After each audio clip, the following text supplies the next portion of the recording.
proses pengembalian apa? Proses pengambilan keputusan dengan menggunakan tools ilmu ekonomi. Nah, masalah ilmu ekonomi sendiri, Bapak Ibu sekalian, ini banyak apa ya? Ilmu ekonomi itu sendiri sebetulnya secara teori kan sebetulnya baik ya, sebetulnya baik. Tetapi karena teori terlalu teoritis, sehingga banyak juga dalam kuliah, ya, mulai baik S1, S2, bahkan S3, ini dianggap sebagai suatu teori saja. Tapi nanti kita lihat bahwasanya proses pengambilan keputusan, ya proses pengambilan keputusan yang baik itu memang kombinasi ya, kombinasi antara teori dengan praktek. Nah ini kadang-kadang kalau anak-anak zaman sekarang, mereka tuh nggak mau belajar teori. Ya, mereka tuh mau belajarnya instan langsung ke prakteknya. Berdasarkan pengalaman saya juga, mungkin Bapak-bapak ada juga seperti itu ya. Dalam pengambilan keputusan, kita cenderung menggunakan data, tetapi data yang sifatnya itu adalah data berdasarkan intuisi, ya, intuisi. Nah, ini nanti nggak bisa dalam ekonomi manajerial, kita nggak bisa mengambil keputusan berdasarkan intuisi. Kalau dalam skop usaha kecil itu mungkin ya, misalnya usaha kecil itu UMKM misalnya, itu masih bisa ya, masih bisa kita mengambil keputusan berdasarkan ya intuisi saja gitu. Tapi begitu perusahaan kita semakin membesar, kemudian apalagi sudah masuk levelnya korporasi, kemudian sudah masuk perusahaan publik ya, sudah IPO, itu nggak bisa lagi ya, itu nggak bisa lagi keputusan itu diambil berdasarkan intuisi. Pengalaman saya di perbankan, jadi pada saat banknya itu masih kecil ya, jadi saya pernah mengalami bekerja di bank, ya banknya masih kecil, itu dengan bank yang besar itu pengambilan keputusan itu berbeda ya, pengambilan keputusan itu berbeda sama sekali gitu. Ya, jadi kalau kita lihat, kalau perusahaan itu masih kecil, ya, perusahaan itu masih kecil, ya, kemudian dia membesar, ya, kemudian dia membesar, makin besar. Ini proses pengambilan keputusannya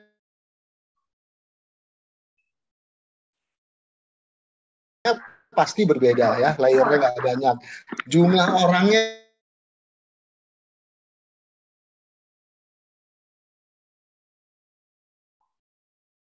pengambilan keputusannya juga biasanya lebih simpel dibandingkan perusahaan itu yang lebih besar ya, kemudian dia lebih besar lagi.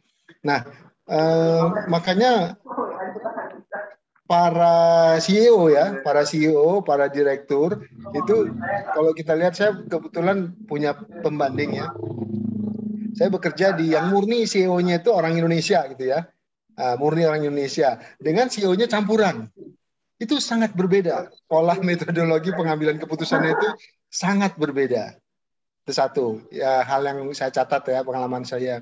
Kemudian yang kedua, kalau kita lihat CEO di perusahaan-perusahaan di asing ya, CEO perusahaan asing itu rata-rata itu educated, well educated, ya, S2. Bahkan banyak sekali yang S3 itu.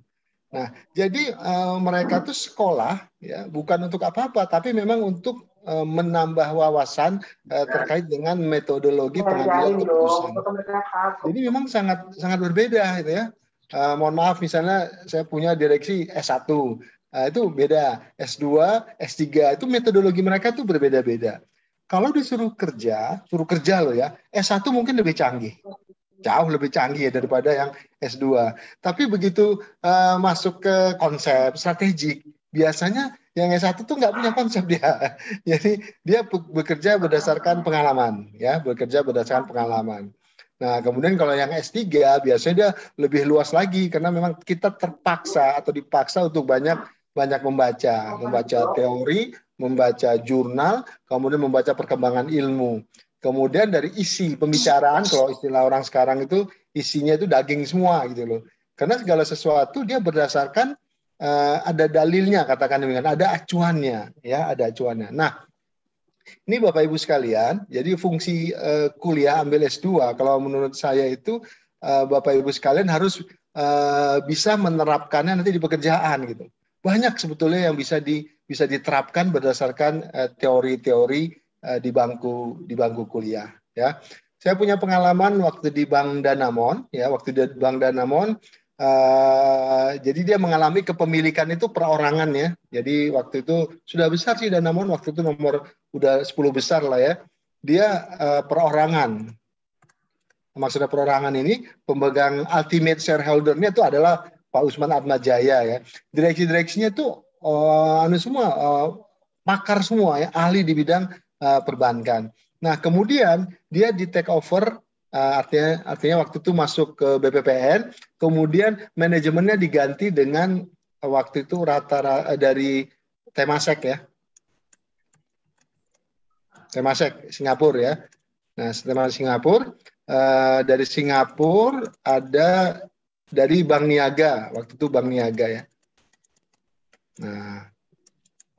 Nah, saya waktu itu levelnya sudah level branch koordinator ya, branch koordinator satu level lagi ke regional manager. Nah, kan sering ketemu tuh dengan regional manager. Jadi mereka tuh punya kegundahan sendiri gitu, tersendiri ya. Sebagai informasi juga, Danamon tuh bank retail ya. Zaman dulu tuh saingan tuh BCA. Zaman dulu saingannya BCA. Kita kalau di market tuh fight-nya ya dengan BCA. Jadi retail banget gitu. Nah, begitu masuk Temasek, ya Temasek orang Singapura dan sebagian besar direksinya orang Niaga. Nah, di satu level di bawah direksi, kalau satu level di bawah direksi itu kan direksi ya, ini ada GM. Nah, di sini Kanwil, kepala wilayah ya. Saya satu levelnya di sini koordinator cabang. Nah, jadi sering rapat dengan teman-teman Kanwil. Jadi kalau mereka mau rapat tuh kita dipanggil ya. Mereka mau rapat kantor pusat untuk presentasi mereka dipanggil. Nah, ini sih pengalaman saya pribadi. Jadi menghadapi orang-orang asing ya, orang asing, terus Bank Niaga waktu itu bank yang bagus ya, bagus dalam arti SDM-nya diakui lah sebagai Citibank-nya Indonesia ya. Nah, jadi para kanwil ini bingung gitu loh. Karena orang Singapura, gayanya diikuti oleh Bank Niaga, itu berbeda kalau presentasi. Ya, teman-teman bisa kebayang ya, kalau seorang eksekutor presentasi, dia akan presentasi apa? Dia akan presentasi, saya lakukan ini, kemudian hasilnya ini. Cuman dua itu aja. Gitu. Nah, tapi kalau orang asing itu nggak bisa begitu. Dia tanya apa? Prosesnya itu. Ya, dia tanya itu prosesnya. Nah, prosesnya bagaimana? Kemudian apa dasar kita melakukan proses ini? Nah, jadi mereka tuh urutannya ya pertama itu planningnya bagaimana, ya. Kemudian ini kira-kira ya. Jadi setelah planning, kemudian nah terakhir saya lupa di sini ya. Nah, terakhir inisiatif strategi. Nah, mereka tuh urut seperti itu ya. Ada planningnya, ini saya lupa yang di tengah nih ya. Jadi ada 4 step ya, mereka pola pikirnya sangat sistematis. Gitu. Jadi nggak bisa kalau orang Indonesia yang jago eksekutor, dia nggak kelihatan planningnya. Sebetulnya ada planningnya.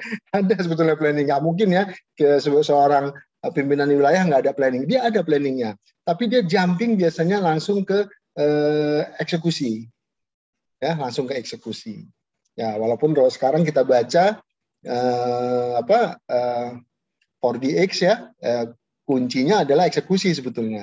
Nah, tapi kalau kita bekerja di perusahaan yang besar dan direksinya itu educated, nah mereka tuh mempertanyakan juga bagaimana metodologinya. Nah, proses yang saya katakan tadi ini itu ada dalam ilmu-ilmu lainnya ya, termasuk adalah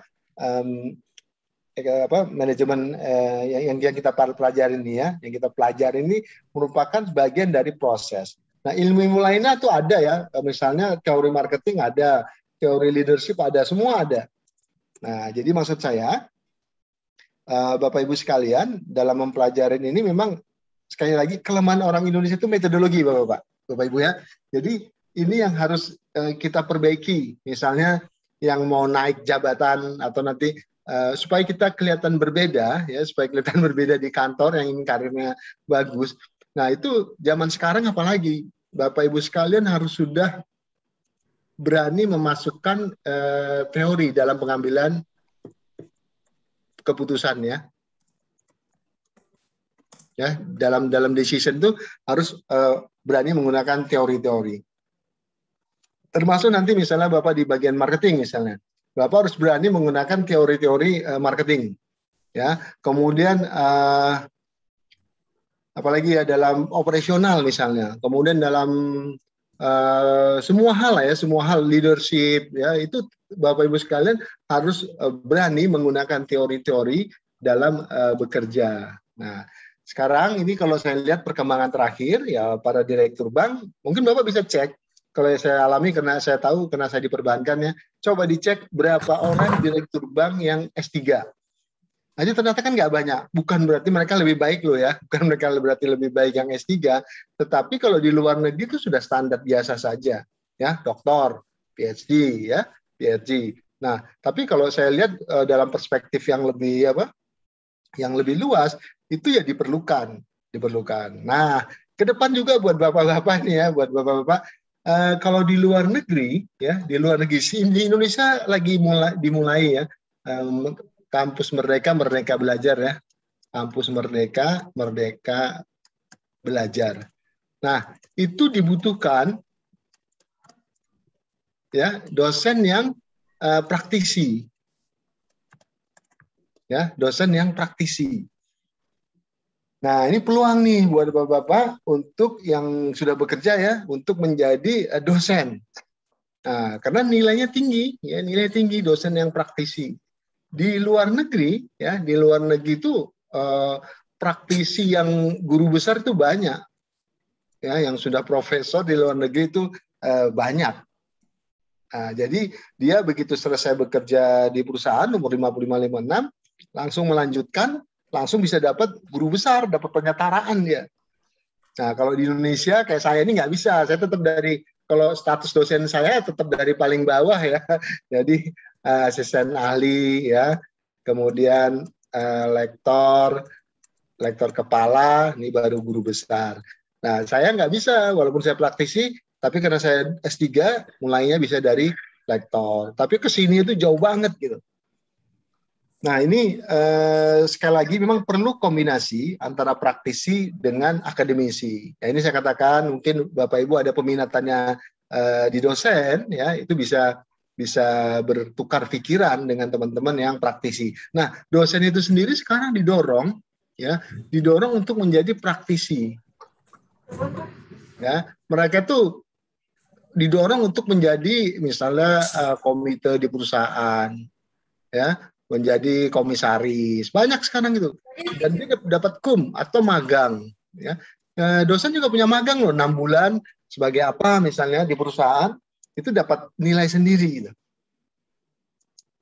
Nah, ini agak melenceng sedikit, tapi maksud saya kegunaan ekonomi, manajer ekonomi itu menjadi besar kalau bapak-bapak yang praktisi kemudian hendak menekuni menjadi akademisi.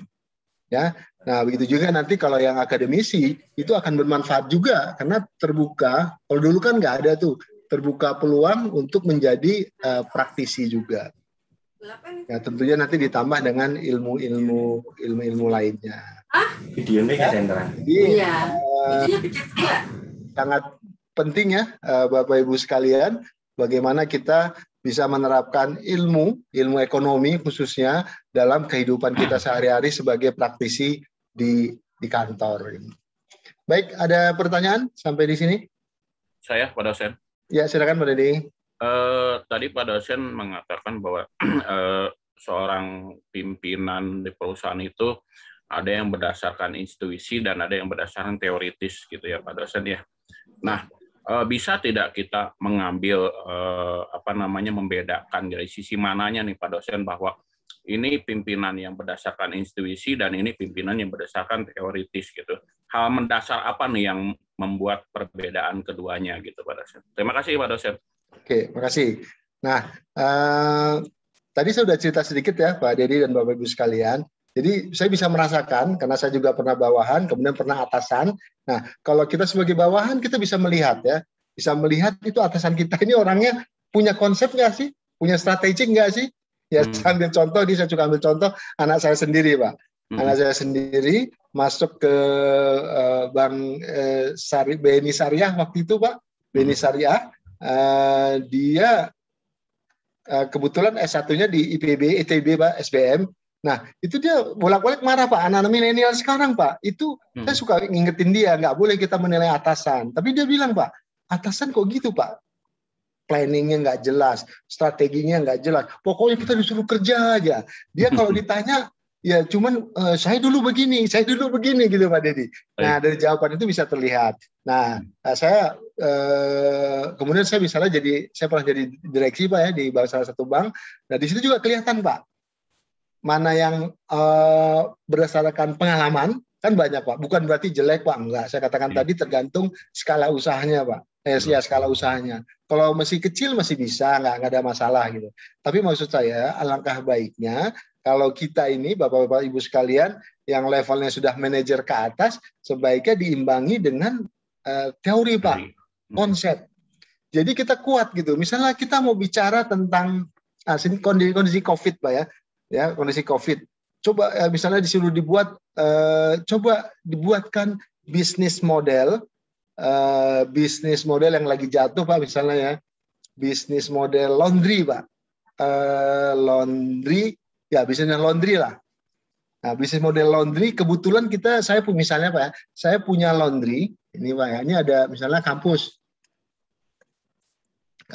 ini kampus. Nah, dulu kita punya perusahaan laundry di sini Pak. Laundry ya, punya perusahaan laundry, kemudian pandemi. Ya, pandemi. Apa yang terjadi terhadap perusahaan laundry ini? Pemasukannya berkurang, Pak. Drop. Kurang Pak ya, karena banyak dulu kan banyak kos-kosan di sini Pak. Nah, sekarang pada pulang kampung semua kena WFH. Nah, usahanya turun Pak ya, usahanya turun. Nah, pertanyaannya, misalnya kasus bisnisnya, coba buatkan bisnis model usaha laundry yang new business model, jadi bisnis model baru usaha laundry yang berada di sekitar kampus gitu. Nah, saya bisa menilai Pak, dari jawabannya saya bisa menilai. Online Pak. Online. Oke, yang lain? Ini nggak ada benar salah Pak ya? Jemput antar alamat bisa Pak? Antar alamat? Iya. Antar alamat. Apalagi Pak? Promo Pak. Promo ya, promo. Laundry 1 kilo, bonus 1 kilo. Wah, bonus ya. Variasi parfumnya Pak. Parfum ya. Nah, ini Pak, jawaban Bapak ini semua praktisi Pak. Bapak melihat fenomena, lihat orang begini. Nah, kalau yang misalnya teori Pak, orang-orang kan tadi pertanyaan saya jelas Pak, tolong buatkan bisnis model. Nah, ada yang pernah melihat ini nggak Pak?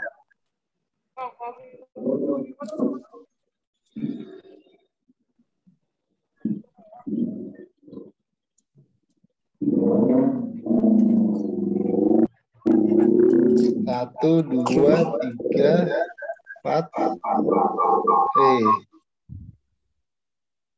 Sorry, ini ada satu sini ya.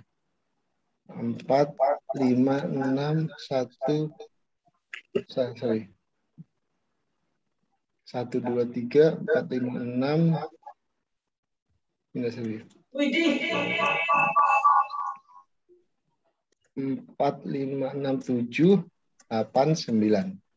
Pernah dengar ini Pak? Rangka kerja bisnis ya Pak? Bisnis model Canvas pernah dengar? Ya Pak. Nah, jadi kalau kita bicara dengan anak-anak sekarang Pak, kalau misalnya saya atasan gitu kan Pak, wah sekarang kita harus begini, pokoknya begini, seperti saya juga dulu begitu Pak, sebelum makan sekolahan kan Pak, wah begini, kita harus begini. Nah anak-anak itu nggak mau Pak, Bapak begini begitu itu kan dulu Bapak. Nah sekarang tuh kondisi berubah Pak. Kami ingin tahu Pak konsep Bapak apa gitu. Jadi kalau sorry ini gambarnya kayaknya kurang pas Pak ya. Jadi kalau anak-anak sekarang tuh senang Pak pakai namanya ya tadi saya sudah sebutkan bisnis model kanvas ya.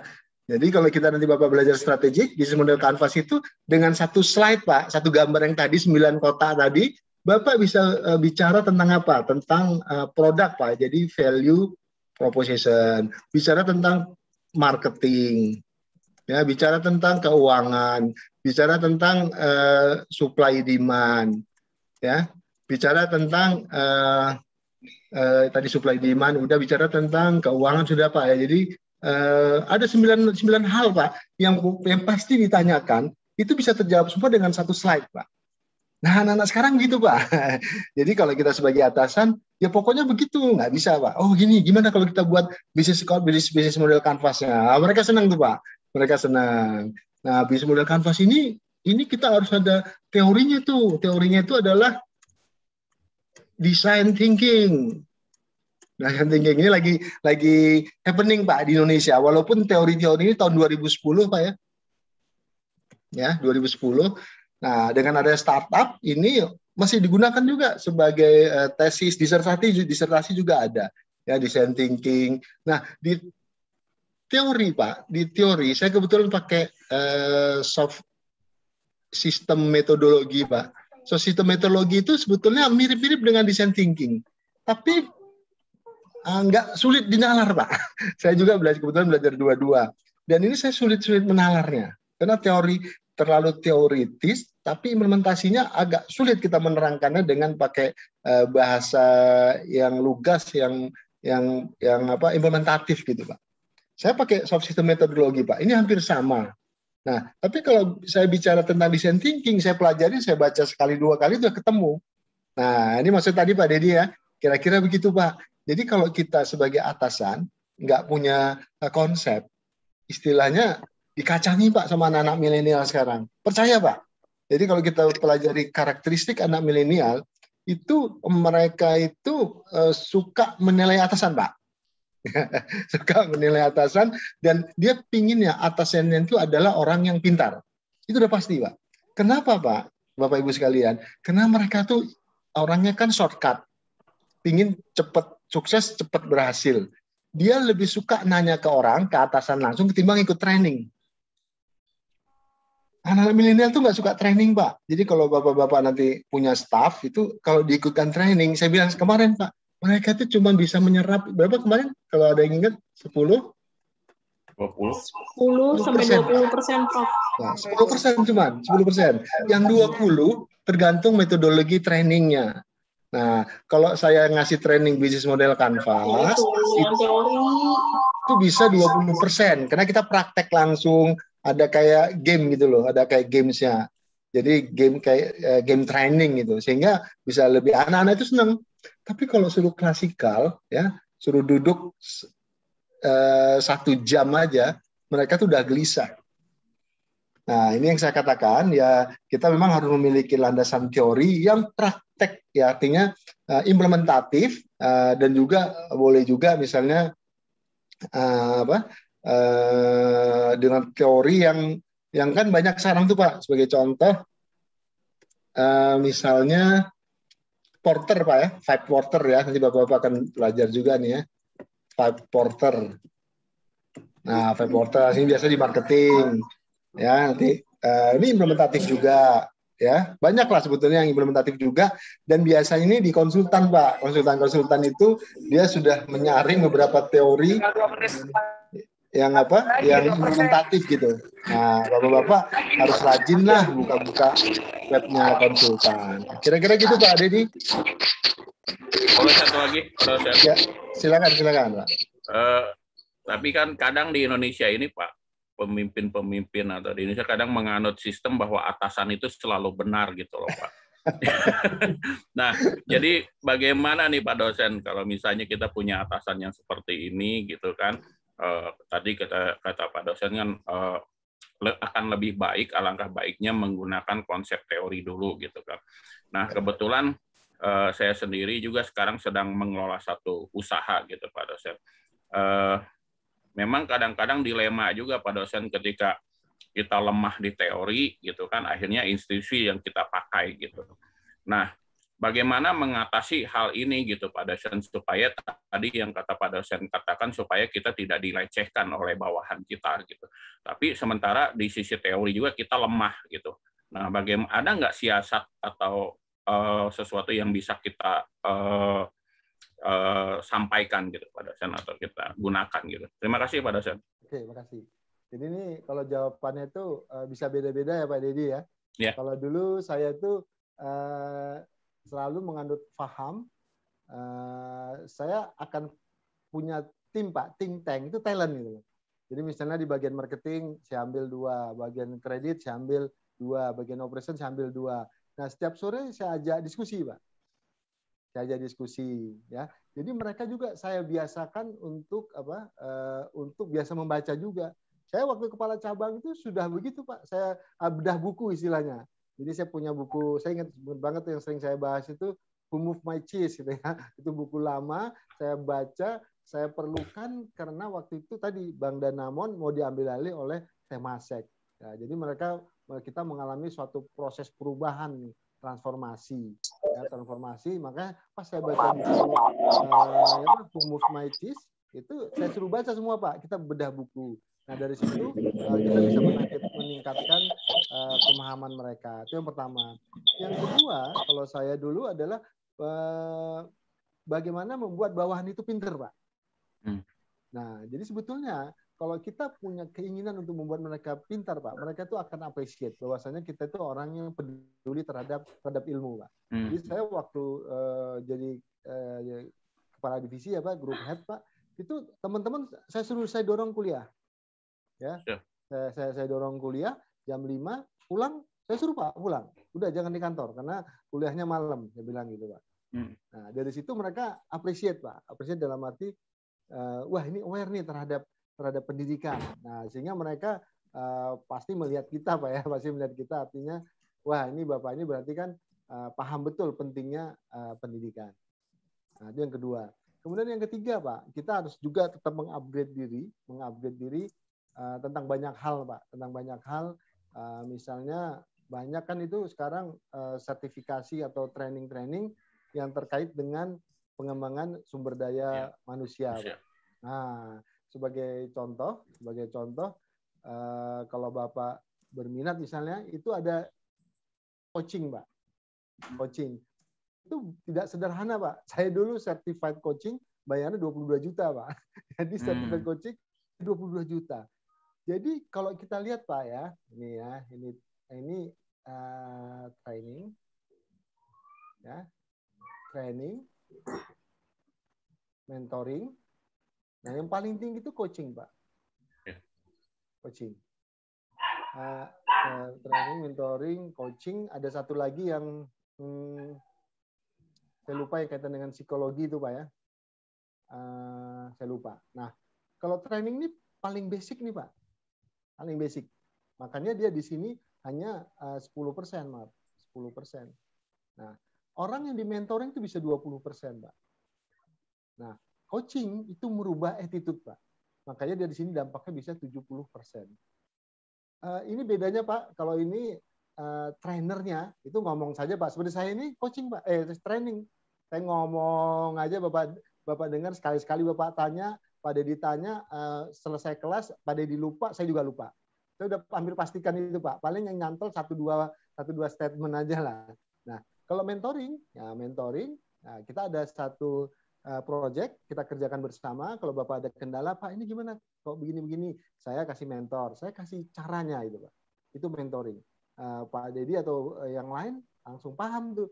Oh ternyata kalau ada kendala seperti ini, saya harus begini menyelesaikannya. Itu mentoring. Kalau coaching, ya coaching ini cuma kekuatan bertanya aja Pak. Ya, jadi kekuatan bertanya.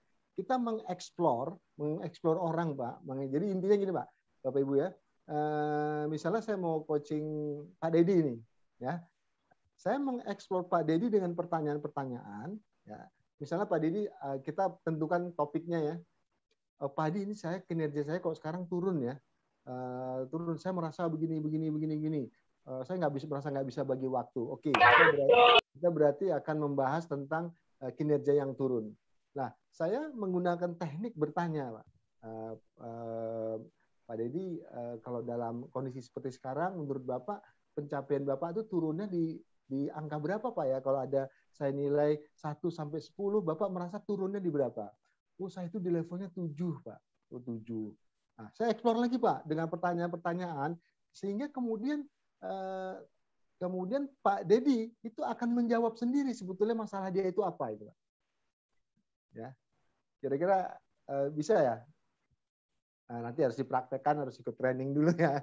Jadi itu nanti saya pernah ngalami, Pak. Jadi pernah ngalami, misalnya, misalnya Bapak-Bapak sudah punya tim, Pak ya, sudah punya tim member, sudah punya bawahan, coba nanti pakai pendekatan coaching. Jadi mereka datang ke ruangan kita,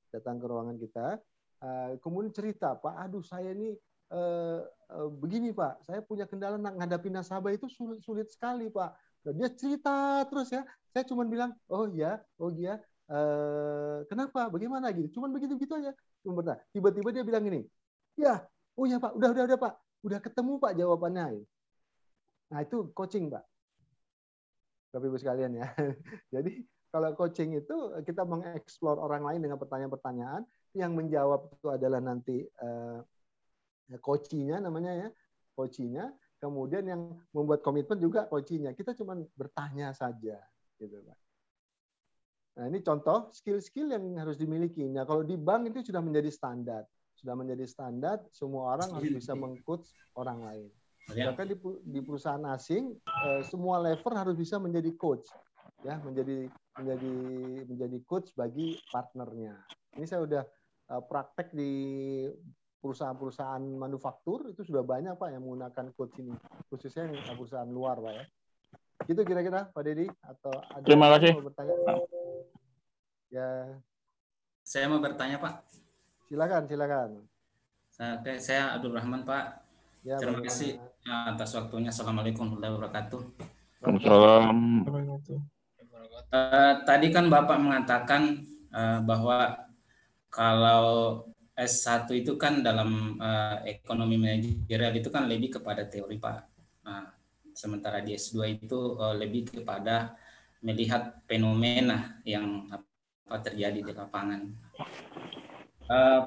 Pertanyaan saya Pak, kira-kira sebagai ini dalam manajemen itu kira-kira apa langkah yang kemudian kita mengambil sebagai apa pertimbangan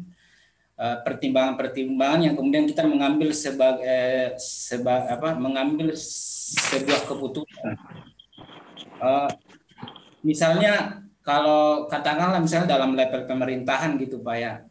Kalau misalnya kita melihat sekarang seperti kan bank syariah dengan bank konvensional kan dulu dia bisa ini berada di dalam satu manajemen itu ya, dalam satu struktur itu ya. Kira-kira kalau kita melihat yang Bapak sebagai dilihat ditinjau dari sisi ekonomi manajerialnya, kira-kira melihatnya, membacanya seperti apa gitu Pak? Karena kan kalau melihat justru perkembangan bank syariah itu justru lebih potensial ketika dia bergabung di dalam bank konvensional ketimbang dia harus memisahkan diri dari kemudian dia mendirikan bank tersendiri, yaitu memisahkan diri dari bank konvensional. Mungkin butuh pencerahannya Pak. Terima kasih. Assalamualaikum.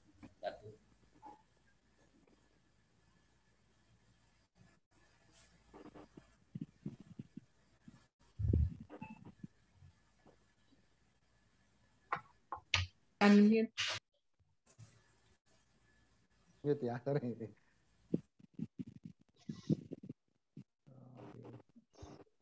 Sudah terlihat ya? Sudah Pak. Udah Pak.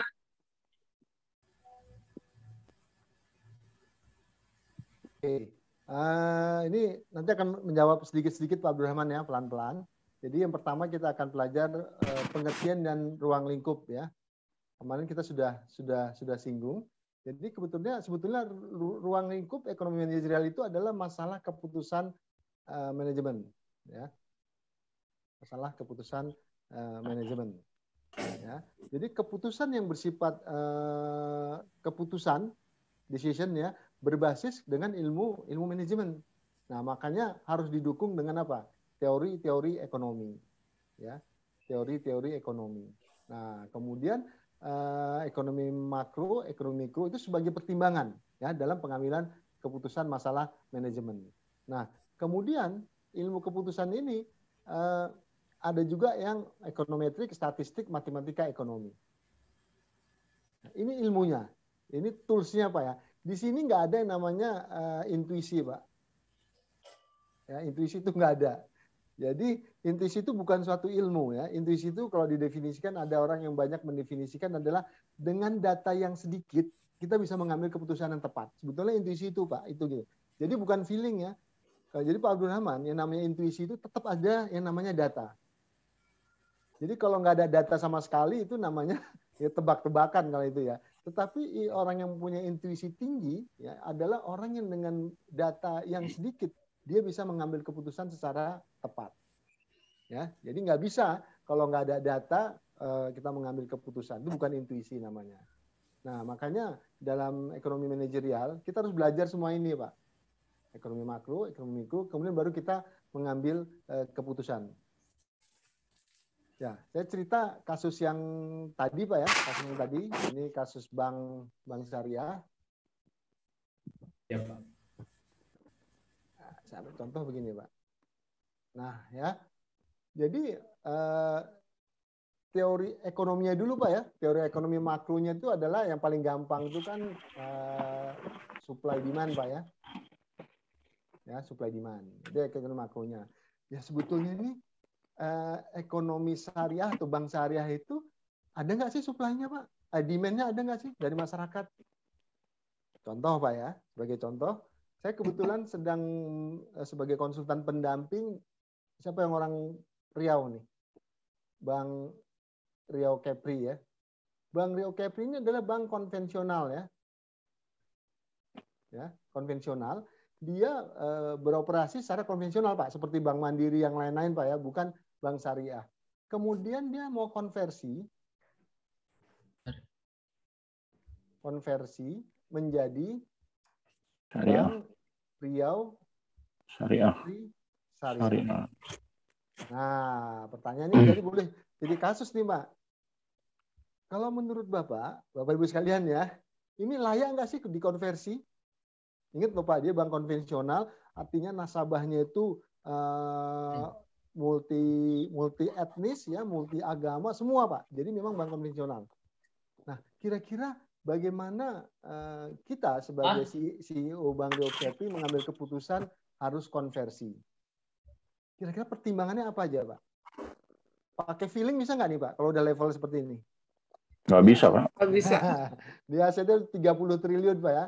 30 triliun SDM. Ya, sorry. SDM 3.000 sampai 4.000 lah, Pak ya. 4.000 K. Nggak bisa, Pak. Kalau kita pakai feeling aja. Ya, pakai feelingnya nggak bisa. Nah, kira-kira Pak, kalau pakai teori yang tadi, apa saja yang harus dikaji nih, Pak? Mikro dan makro, Pak ya. Nah, mikro dan makro. Kira-kira detailnya apa nih, Pak ya? Profil nasabah, Pak. Profil nasabah itu berarti saya sharing sebentar, Pak ya, makro. Ini mikro. Supaya gampang. Nah, kalau makro apa, mikronya apa, Pak? Kalau profil nasabah, ya, ini mikro, Pak ya, profil nasabahnya, bank itu sendiri. Oke, apalagi?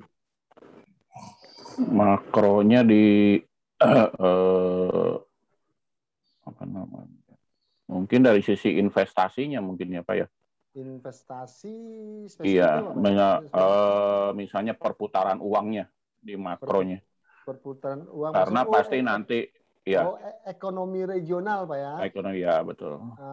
Regional BRK itu Riau Kepri, Pak ya. Ekonomi regional Riau dan Kepulauan Riau. Itu makronya Pak. Dipertimbangkan ini bisa diterima nggak sih secara ekonomi? Jangan-jangan nggak ada potensinya. Maksudnya begitu Pak ya pasti ya? Betul. Oke. Apalagi Pak? Kemudian mikronya ada. Kalau pertumbuhan ekonomi Pak? Pertumbuhan ekonomi daerah? PDRB? Ya Pak. Nah, di sini Makro. ada PDRB Pak. Makro Ya, Pak.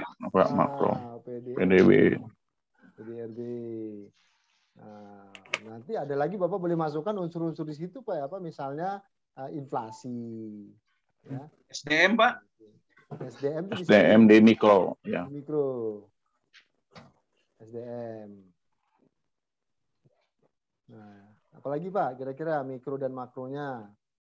Suku bunga Pak. Suku bunga BI. Suku bunga BI kira-kira arahnya kemana Pak? Kaitannya dengan konversi ya.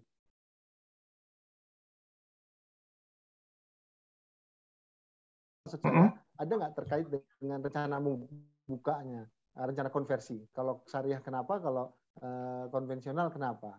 Ini dari sisi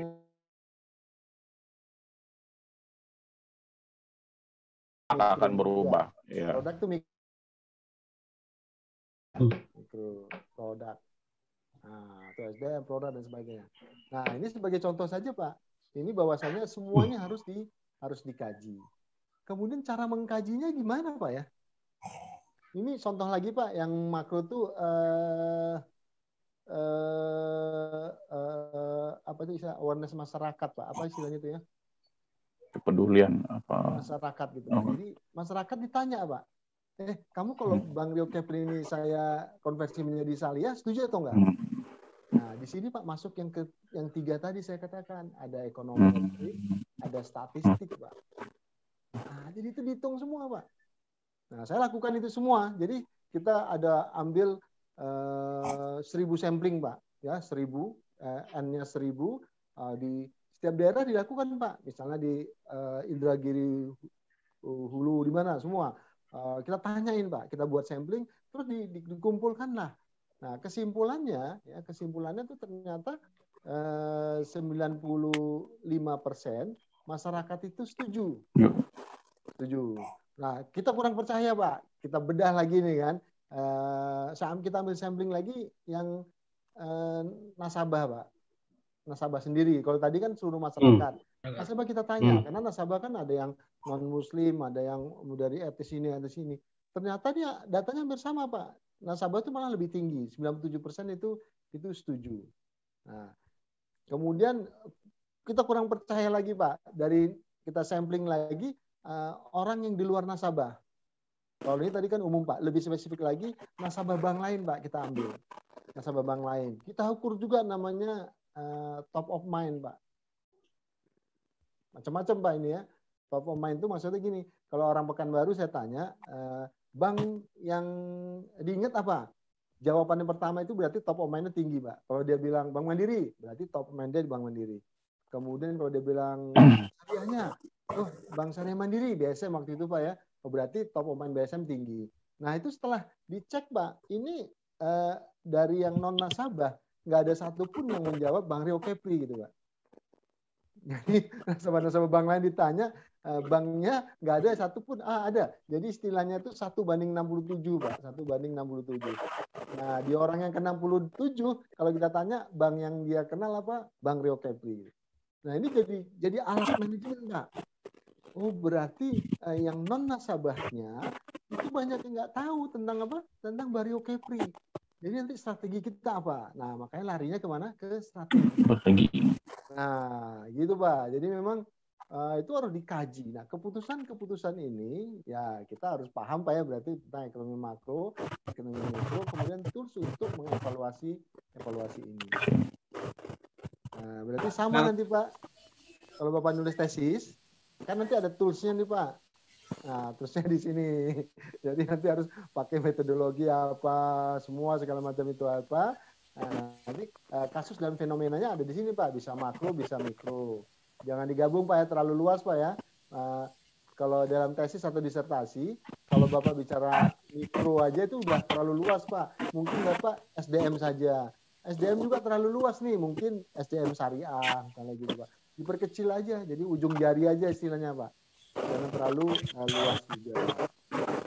Pak, kalau data itu kan bisa beda-beda Pak. Ya. Misalnya, apalagi kan kalau dalam level makro itu kan bisa apa istilahnya data gitu Pak. Kira-kira gimana menyikapi seperti itu Pak? Pengambilan keputusan itu Pak. Ya, oke. Ya makanya saya katakan tadi, sekarang kan proses pengolahan data menjadi keputusan sudah macam-macam.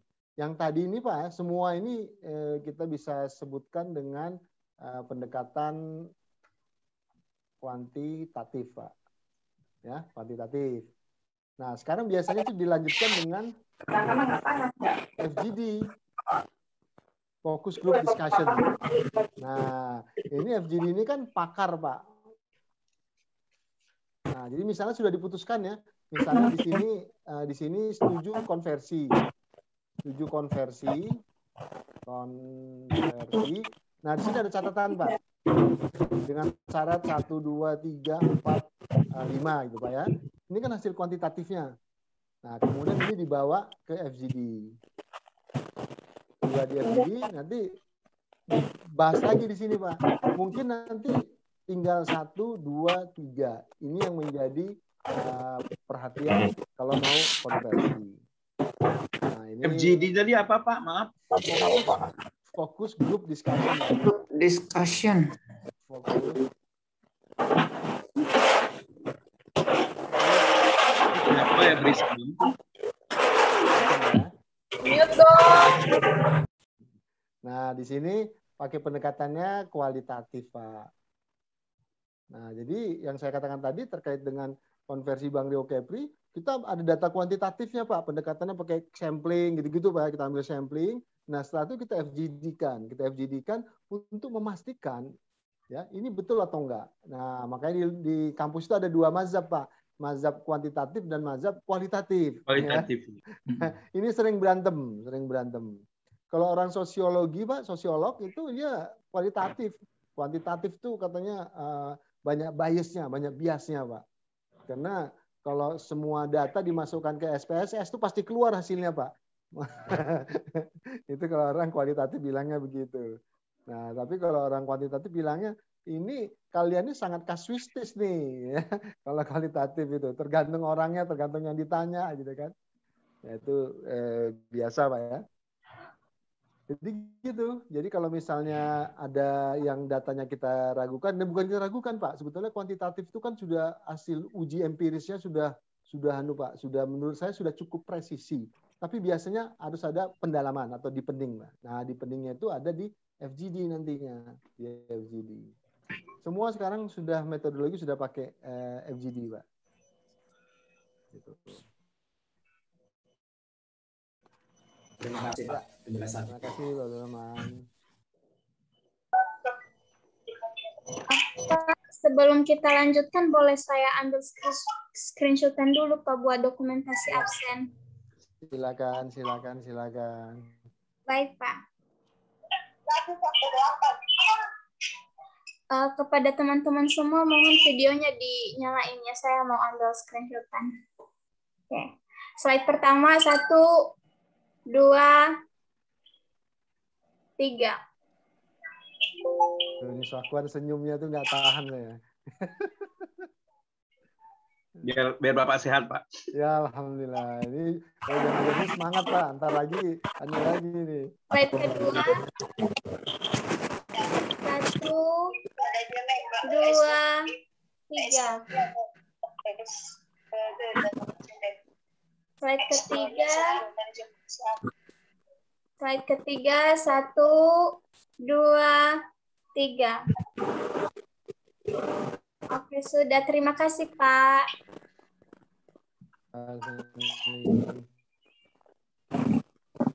Nah, Bapak bisa bayangkan, Pak ya, kuliah kita kan satu slide, Pak. Cuman kita nggak ada mendiskusikan tentang ini, Pak. Jadi kebayang kalau Bapak nggak hadir, Pak. Jadi ceritanya itu kan jadi nggak ya bisa sih dipelajari ya, cuma maksudnya ini apa kan gitu. Ini kan langsung Pak, ternyata ada proses visibility study misalnya, visibility study Pak kan, nah paling gampang itulah mungkin ya, paling gampang adalah proses feasibility study. Di situ ada aspek kuantitatif, di situ ada aspek kualitatif. Nah, di situ ada makroekonominya ada, keuangannya juga ada gitu. Pengambilan keputusannya kan jadi valid itu. Nah, nanti kita hitung pakai keuangannya, pakai NPP, IRR dan sebagainya. Kualitatifnya kita bisa ambil data-data pertumbuhan ekonomi, ya, tingkat persaingan itu bisa diukur semua, Pak. Bisa diukur semua. Nah, nanti kalau teori ekonomi mikro dia biasanya lebih fokus kepada behavior dari individual. Ya, seperti kenapa ini akademik Pak ya, akademik ya, karena jadi sekarang gini, bank-bank BPD itu didorong untuk melakukan dilakukan untuk konversi Pak menjadi syariah, karena pemerintah melihat kalau di luar Pak, di luar negeri itu bank syariah itu tidak memandang agama Pak ya, tapi Indonesia kan belum bisa, Indonesia belum bisa. Contoh saya pernah diajak diskusi tentang ini di Sumatera Utara, itu nggak bisa Pak, karena memang agama di sana kan sangat multikultur. Nah, yang bisa kan cuma apa? Aceh, kemudian yang sudah ya NTB, kemudian Riau. Nah, Riau itu sendiri sebentar lagi Sumatera Barat. Sumbar. Padang ya, Padang. Nah, jadi kalau kita lihat nggak bisa Pak, kayak DKI itu nggak bisa. Nah, karena memang Indonesia ini memang ya mungkin memang literasi kita masih kurang Pak ya. Jadi dianggap ini merupakan agama, terkait agama. Sebetulnya enggak, Pak. Sebetulnya enggak ya. Ini ekonomi di Inggris sana bank paling besar itu adalah bank syariah, Pak. Citibank itu paling besar di Inggris sana itulah. Dan pekerjanya juga non muslim semua, mana ada, Pak. Ya. Mana ada yang muslim di sana tuh enggak ada. Ya mereka tapi memanfaatkan peluang kalau orang-orang Timur Tengah yang dulunya banyak duit itu, Pak. Dia tuh orang Timur Tengah tuh kalau materialistik sekali Pak. Cuman kalau masalah agama dia nggak mau. Jadi saya punya duit, tolong dikelola. Dia serahkan Pak ke orang Inggris misalnya gitu kan, ke Citibank Syariah misalnya. Cuman dia bilang saya tetap mau ada skema syariah. Nah orang Citibank kan bingung kan. Nah akhirnya dia buatlah skema-skema yang dia belajar lagi Pak ke Indonesia, ke Malaysia, ke Timur Tengah, belajar tentang ekonomi syariah. Untuk apa? Untuk mengelola dana-dana dari Timur Tengah, dari Middle East. Ya, so far sih nggak ada masalah Pak, karena memang ini adalah hukum muamalah Pak ya, sebetulnya nggak ada hubungannya dengan akidah, sebetulnya nggak ada hubungannya dengan akidah, ini semuanya serba muamalah. Itu contoh Pak ya. Jadi dalam pengambilan keputusan aspek masyarakat ini di Indonesia masih sangat berperan. Ya, nggak semua daerah itu bisa. Yang baru jalan Aceh, NTB, Bang Rio Kepri sedang proses. Nah, sebentar lagi Bang Nagari ya, Sumatera Barat. Nah ini semua Pak, jadi ada kajian bisnis, ada studi kelayakannya, ada kajian non bisnisnya Pak. Ya tadi makro mikro sama SDM ya. Ini lengkap kajiannya. Nah tujuannya adalah apa? Untuk mengambil keputusan, ya solusi optimum untuk masalah keputusan manajerial. Jadi dengan risiko yang paling kecil. Gitu Pak. Nah, kira-kira begitu Pak ya. Ini jam 8 tadi janji saya 1 jam Pak ya. Nggak apa-apa, lanjut dulu. Nah, ini kalau kita masuk nanti Bapak belajar ekonomi makro, ini akan ada keluar Pak. Sebagai contoh Pak ya, sebagai dasar saja. Ini logika Pak ya, nggak usah dihafal. Saya juga nggak hafal juga Pak. Artinya tahu tapi nggak hafal juga ya. Key, kuantitas yang diminta. Jadi barang yang diminta oleh konsumen itu, ya, barang yang diminta oleh konsumen itu tergantung, kemarin sudah kita bahas Pak ya, tergantung dengan price. Jadi artinya kalau harga mahal, kuantiti yang diminta akan logik aja Pak ya kan. Kalau price-nya rendah, kuantiti akan naik. Nah, gitu aja. Nah, selain itu dipengaruhi juga oleh income. Ya. Nah, seperti sekarang harga murah pun Pak, kalau kita ke Tanah Abang, ya itu nggak ada yang beli juga Pak. Iya benar Pak. Nggak ada yang beli Pak. Ya, harga murah tapi pendapatan konsumen menurun, nggak ada yang bisa beli juga Pak. ya. Nah, kemudian nanti baru apakah produknya komplementer atau substitusi. Nanti Bapak-bapak kita pelajarin detail Pak ya kalau Bapak di makroekonomi. Nah, sebagai contoh kondisi seperti sekarang, pemerintah itu Pak untuk meningkatkan demand, permintaan, ya, itu kan mempengaruhi semua Pak. Dia coba mempengaruhi, ini yang sederhana dulu Pak ya, harga komoditas. Coba ada contoh nggak Pak? Apa nih sekarang disupport pemerintah? Harga ini gua turunin deh gitu. Apa yang lagi ngetop nih Pak? Vaksin. Vaksin enggak. Ini Bukan. ini Swab. Bara, Pak. apa? Batu bara. Batu Dipatok bara pemerintah. malah naik ini harganya Enggak, 200. dipatok pemerintah kan ada demo, Pak, $70 itu. Kalau misalnya harga di luar US dollar. 200 sekian, tapi kemudian Iya. dibatasin Pak. Tapi pemerintah nanti enggak dapat pajak Pak ya. Iya, dia komoditas buat apa? Buat pembangkit listrik ya, Pak ya. Pakai listrik betul. Iya, Nah, itu oke, tetapi itu nanti ada ilmunya lainnya nih. Tapi yang paling gampang nih. Mau harga mobil. Mobil.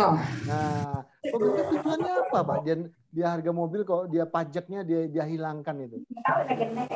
Supaya daya beli tinggi, Pak.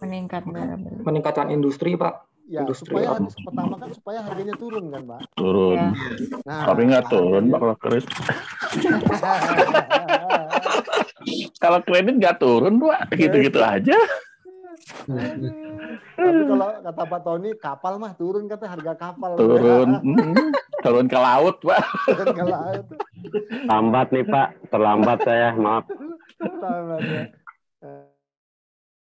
Dia harapan pemerintah kan begitu Pak, harga mobil turun dengan oke, saya berkorban, pajak saya nggak ambil ya Pak, sehingga PPNBM-nya oke, saya nggak ambil deh, harga jadi turun bisa 30 juta dan ini terbukti Pak, kuantitasnya meningkat Pak, sekarang udah meningkat Pak, sudah meningkat ya.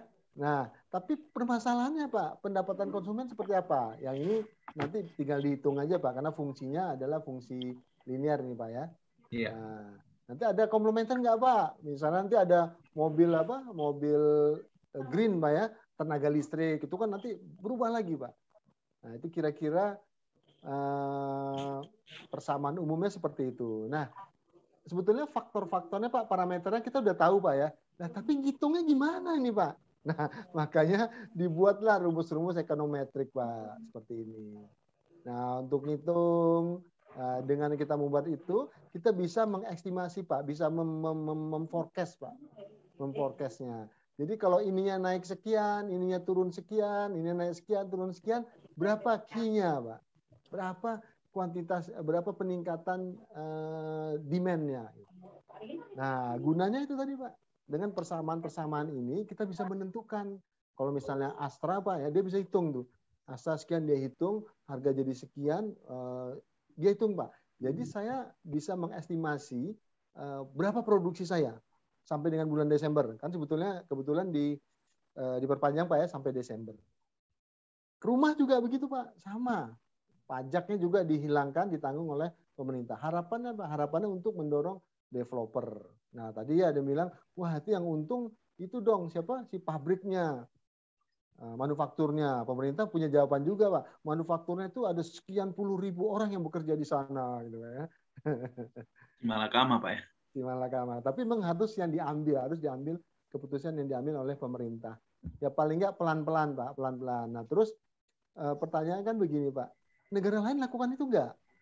Negara lain lakukan itu Pak, Thailand segala macam. Tapi dengan kata paribus Pak ya, faktor-faktor lainnya seperti apa kita nggak tahu. Nah, apakah misalnya berhasil atau gagal? Nyatanya kan semua negara jeblok juga kan Pak ya. Tapi paling enggak jebloknya tidak menjadi lebih dalam. Nah gini Pak, jadi kira-kira begini. Jadi,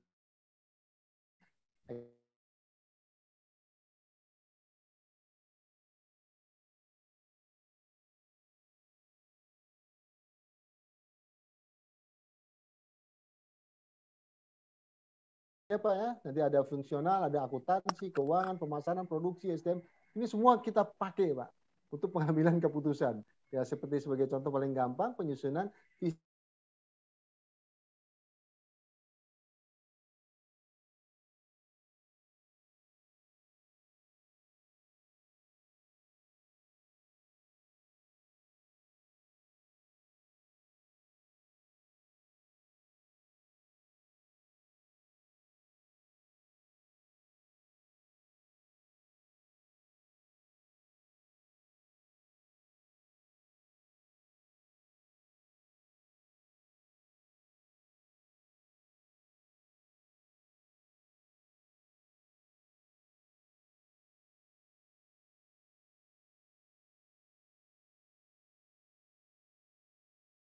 menerapkan pendekatan kuantitatif, kemudian pakai kualitatif juga, kemudian keputusan optimum. Kira-kira framework-nya begini, Pak. Nah, jadi tugas kita, Bapak Ibu sekalian, kalau ada masalah bisnis, ya, masalah bisnis di sini, ya, informasinya sudah didapat, seberapa jauh kita bisa menguasai metode-metode kuantitatif dan metode-metode kualitatif dalam pengambilan keputusan.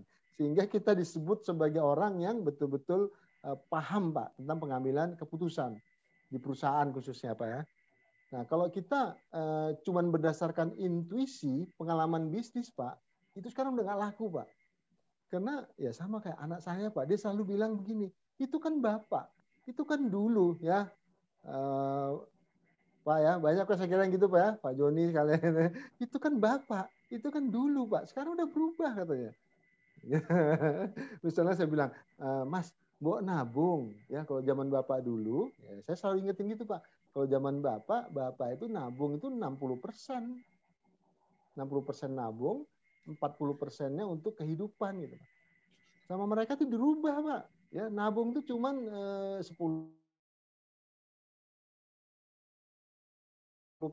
Nabung itu 10%, ya. Di sini ada jalan-jalan, Pak, pleasure, Pak, ya. Pleasure itu bisa 30%, ya.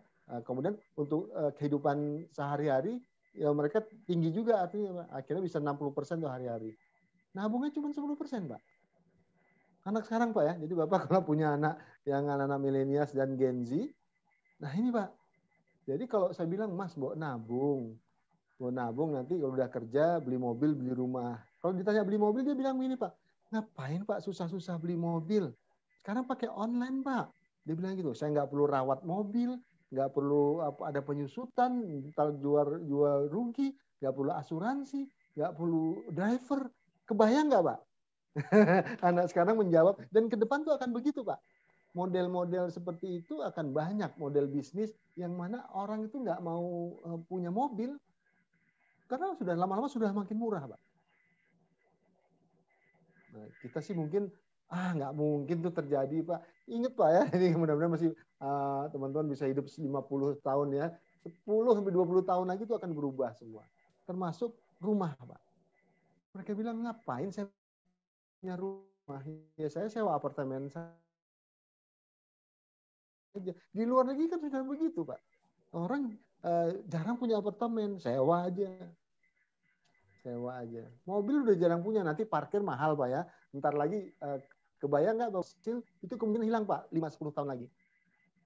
Nah, kalau itu hilang, ya, kalau itu hilang, ya mereka pikir gitu, Pak, ntar lagi mobil nggak ada, Pak, ngapain Bapak saya beli mobil? Tunggu aja ada mobil listrik. Setelah ada mobil listrik, Pak, nanti itu parkir mahal, ya. Semua jalan pakai RPT yang kena bayar langsung gitu, Pak. Jadi mereka berpikir praktis. Ya, gitu, Pak. Jadi memang anak-anak sekarang itu ya begitulah, berbeda dengan kita. Nah, jadi sekali lagi ya kita sebagai senior, Pak, ya, misalnya senior harus bisa mengimbangi mereka juga dalam proses pengambilan keputusan. Ini teori perusahaan, ini sangat teoritis, Pak. Ini mungkin nanti saya tinggung sekali lagi, saya mau menyampaikan hal-hal yang penting, Pak, ya. Jadi misalnya menghitung present value, ya, kemudian value of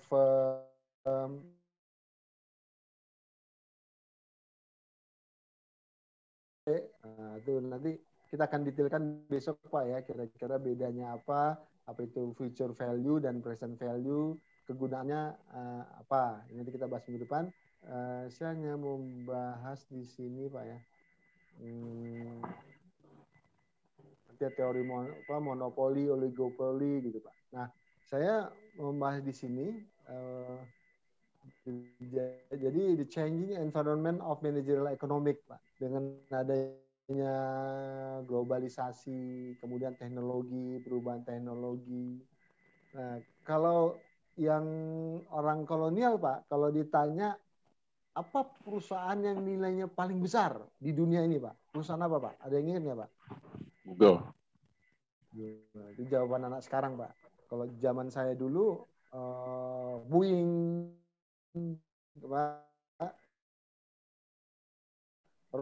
Rockefeller, perusahaan mobil, perusahaan faktur, balik kok IBM ya, rokok, Marlboro. Yang lainnya ini adalah berbasis IT semua. Nah, McDonald ini. Nah, kalau dulu enggak, kalau Bapak ingat enggak ada perusahaan-perusahaan dulu ya itulah Toyota, apalagi nih, Mercedes, Mercy ya. Nah, sekarang ini udah sangat berubah, Pak. Nah, perubahan-perubahan ini juga menyebabkan pengambilan keputusan juga menjadi sangat berbeda, Pak. Jadi sangat berbeda. Gitu, Pak. Ya, ini oke, saya masuk ke conclusion saja, Pak ya. Jadi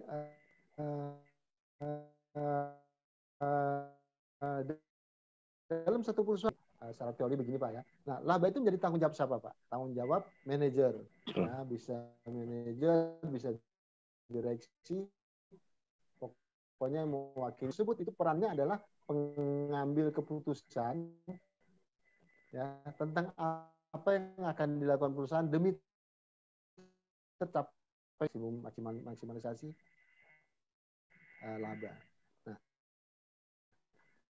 pengambilan ilmu ekonomi makro mikro ya, kemudian ini pengambilan keputusan. Nah, dari situ makanya ilmu ekonomi manajerial itu penggunaan ekonomi mikro, teori dan metodologi, dan makro juga Pak ya, dalam rangka pengambilan keputusan. Jadi sebetulnya kuliah kita itu cuma ini saja Pak. Jadi dengan grafik-grafik gitu kan Pak, supply demand yang mohon maaf saya kan bukan anak ekonomi Pak, saya kalau belajar gini paling nggak suka Pak, tapi harus dihadapin. Ya paham karena memang nggak ada implementasinya, nggak ada, tapi logikanya itu ada. Nah bapak nanti akan menghadapinya ilmu seperti ini Pak, supply demand, gambar grafik, gimana ngitung variable cost, fixed cost gitu, digambarkan dalam grafik Pak. Orang ekonomi itu senangnya grafik. Jadi Pak Tony jangan stres Pak Tony ya. Kalau saya nggak ada grafik-grafik, Pak. Nggak ada grafik-grafik. Tapi secara ilmunya ada grafik-grafik. Cuman mungkin sepintas saja, Pak. Dibuat simple. Baik, saya kira itu, Bapak-Ibu sekalian. Saya mohon maaf agak kurang sehat nih. Mungkin ada sebelum kita tutup, bisa ada pertanyaan. Silakan, Pak. Oke, silakan Pak. Harus ada satu pertanyaan nih Pak.